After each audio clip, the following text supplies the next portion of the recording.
what is love?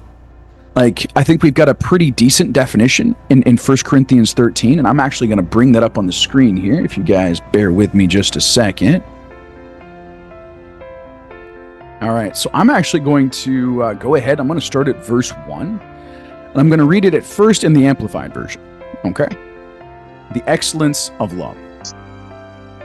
If I speak with the tongues of men and of angels, but have not love for others growing out of God's love for me, then I have become only a noisy gong or a clanging cymbal, just an annoying distraction. And if I have the gift of prophecy and speak a new message from God to the people and understand all mysteries and possess all knowledge, and if I have all sufficient faith so that I can remove mountains but do not have love, reaching out to others, I am nothing. If I give all my possessions to feed the poor, and if I surrender my body to be burned but do not have love, it does me no good at all. Love endures with patience and serenity. Love is kind and thoughtful, and it is not jealous or envious. Love does not brag, and it is not proud or arrogant. It is not rude. It is not self-seeking. It is not provoked, nor overly sensitive and easily angered. It does not take into account a wrong endured. It does not rejoice at injustice, but rejoices with the truth when right and truth prevail. Love bears all things, regardless of what comes, believes all things, looking for the best in each one, hopes all things, remaining steadfast during difficult times, endures all things without weakening. Love never fails. It never fades nor ends. Okay.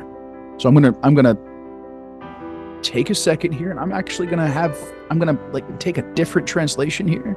I want you to read it from a slightly different perspective. Okay.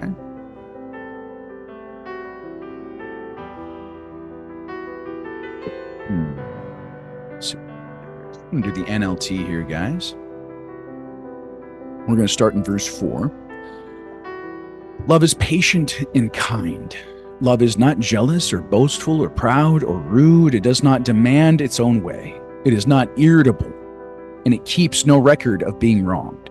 In other words, guys, love does not hold a grudge. And here's something, guys. I want you to look at this verse maybe from maybe a little different here.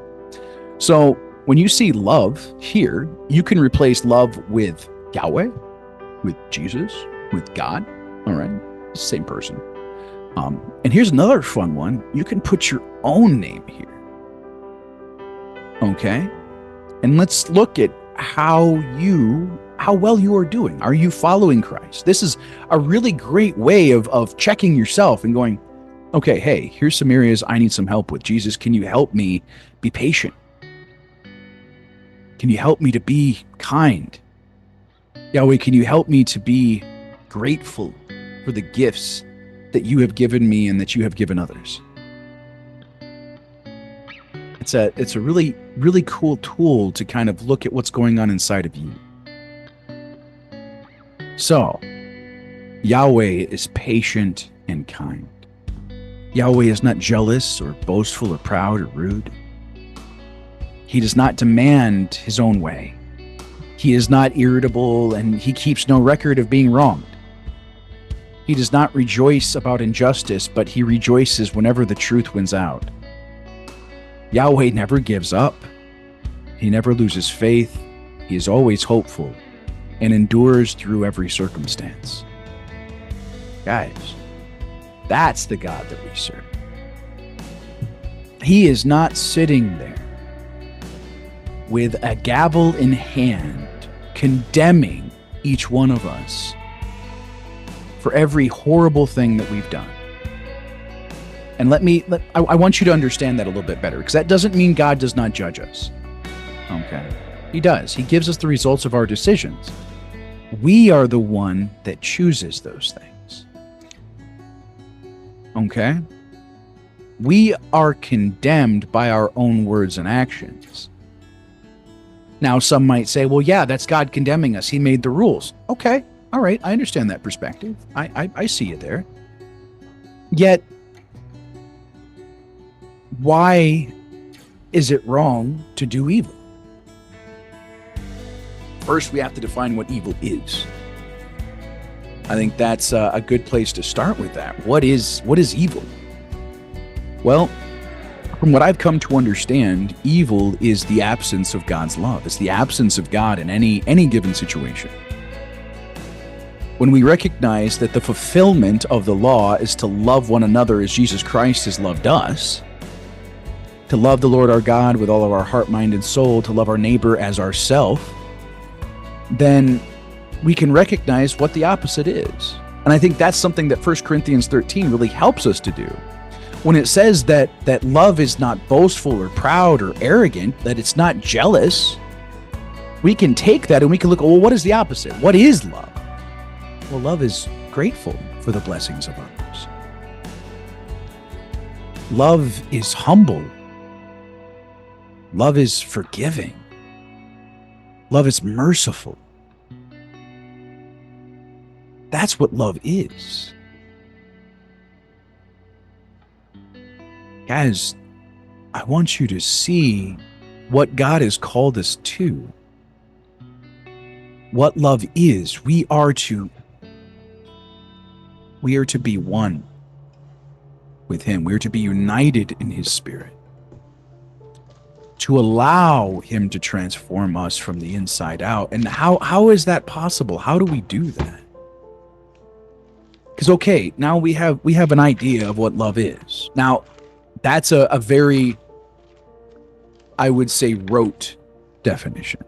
So let's maybe look at it a little differently here. Let's say, okay, you have this friend, all right, that you love dearly. Okay, but you know that this friend is going to betray you. You know it. Like, you've seen the signs, you know, it's all coming to a head, and you still love him. You love this friend so much that you feed him and you wash his feet. You serve him.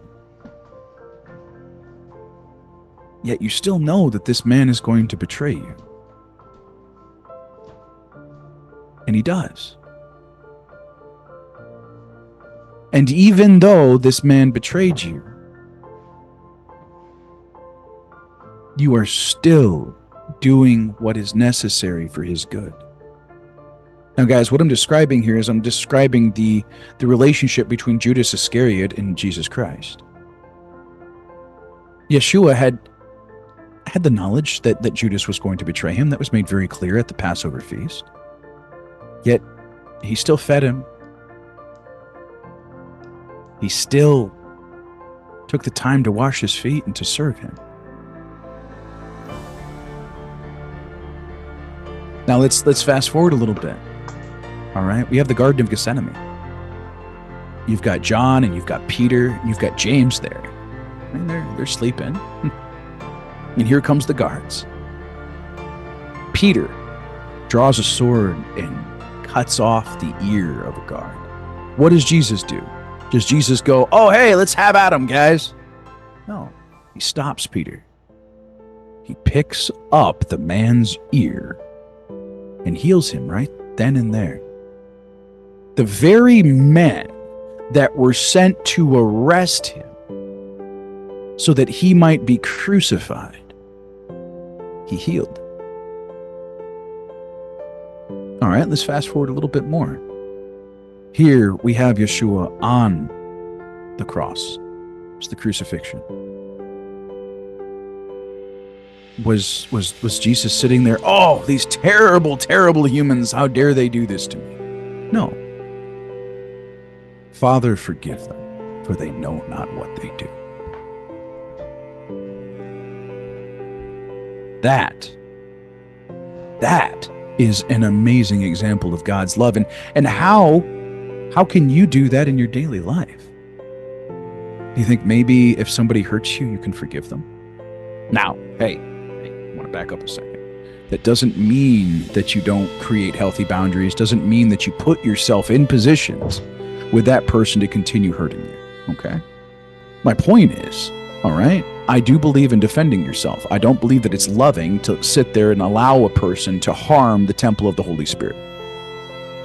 I think that is extremely foolish. And I believe that in Matthew 5, it's not talking about physical violence, okay? It is talking about insults, all right? That is the context that is there, all right? You're welcome to disagree with me. That's okay. I'm still going to tell you that you're wrong.